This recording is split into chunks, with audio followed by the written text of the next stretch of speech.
So we've had Masters of the Universe, but this is Masters of the Air, which is a new US Apple docudrama, and it reveals the true nature of war. And war creates long, deep scars. And what I gather this docudrama is going to do, it's going to unveil all that. And it's a timely reminder of how brutal war is, Sean. I think you're absolutely right, Bert, and that's why I certainly wanted to talk about it as part of our podcast, because I was very moved by Band of Brothers, which was the first of this series looking at realities of war, Easy Company for the liberation of France, following it through a series of chapters of their existence. And it was actually, what's most poignant is each of the series that was the prelude was a load of the veterans talking about their actual experience. And it was based on that you're watching it go on, and it shows the brutalities of war. Then they looked at the Pacific elements of the battles in 2010, but the air campaign was something that was clearly going to be quite expensive to do.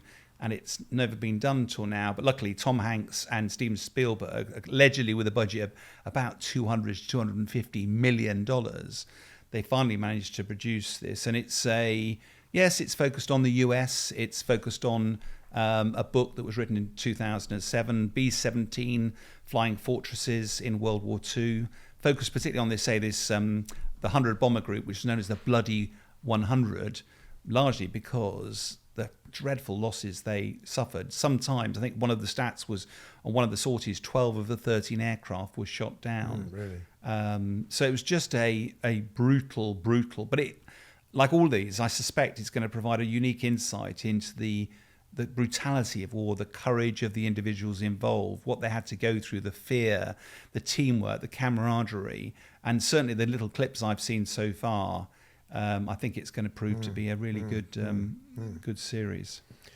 I mean, you and I were at the unveiling the day, very hot summer's day, for the Bomber Command Memorial in Hyde Park.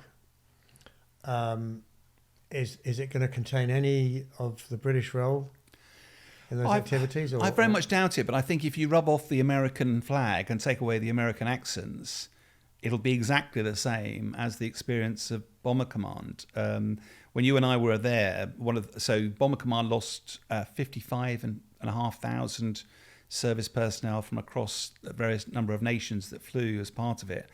And I think in principle, I think when you chatted to the veterans at the time, it was just amazing. They were scared of the enemy that were out there. They were scared of getting shot down by the anti-aircraft fire. They were scared of getting shot down by the night fighters that Germany were putting up.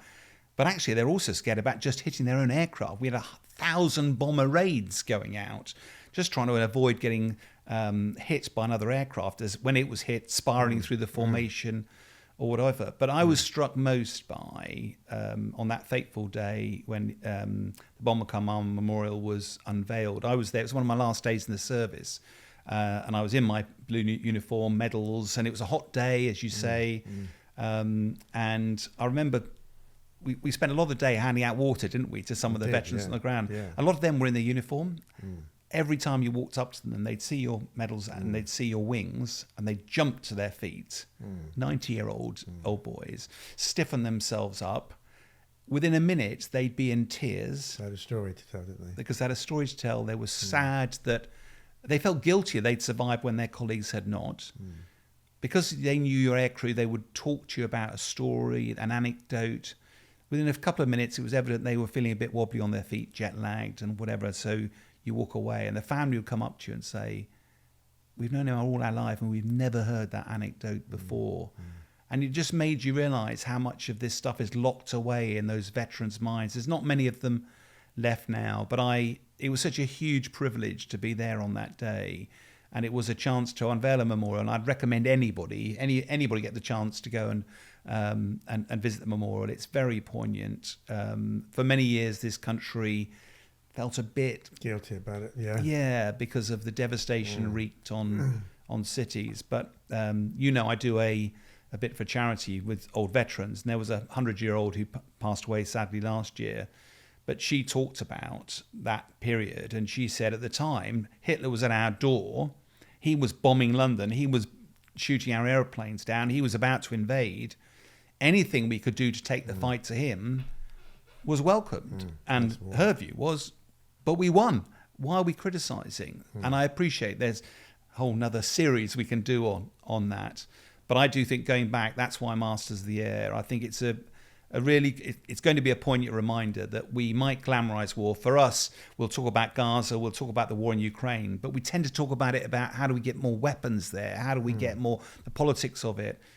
When you see the harsh brutality of what goes on, the price that's paid, the courage of the individuals concerned, the horrors of war, the brutality of it, I think these series, particularly when they're not melodramas, they are literally trying to give it an honest look, I think is a very poignant reminder of the dangers of the world we live in at the moment.